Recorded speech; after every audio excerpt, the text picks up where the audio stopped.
Kutt Calhoun, I'm sure he has his own. You know, him and Tech-9 are like brothers, so that has to be some sort of something between them that I don't really. To be honest with you, I have no idea. You know what I'm saying? If I were to gossip, no, I have no idea. To be honest with you. And J-Rock, I mean, J-Rock is pretty obvious what happened to J-Rock. Yeah. Kendrick Lamar blew the fuck up, and it was probably a better idea for J-Rock to stick around with Kendrick and play his opportunities to see if he can play himself into a major deal, which TDE has their own deal now. So J-Rock doesn't need to be on Strange Music anymore. You know what I'm saying?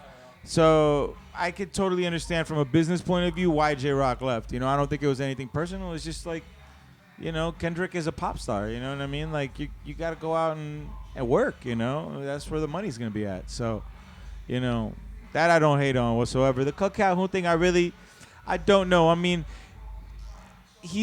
I don't know. The last album that he put on Strange was what? Black Gold. You know, it was Black Gold. So I don't know. I think EP something in the process of that album, he either wasn't happy with what happened with how the label was treating him, or the label wasn't happy with him, you know. So something that happened there.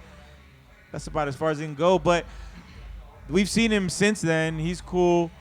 Tech and him have been cool together. So I think it's more just like, it doesn't seem like sometimes business relationships, it's like you can't be in business forever sometimes either, you know what I mean? So I think it's one of those things where it's probably better for Kutt as well, because he's been able to start building his own brand and his own kind of thing, you know, and not be under the shadow, you know, of Tech, which he kind of was for a while, you know. So it's a hard shadow to not be in. It's a hard shadow not being, for sure. You know.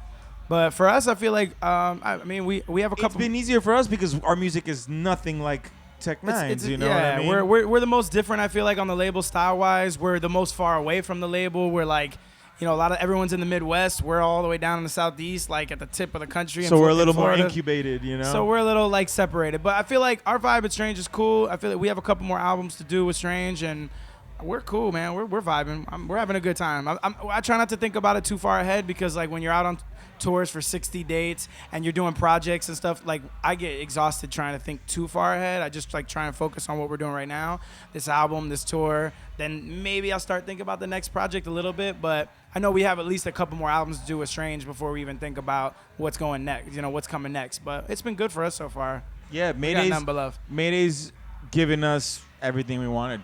So Mayday's happy with when it comes to Strange, you know?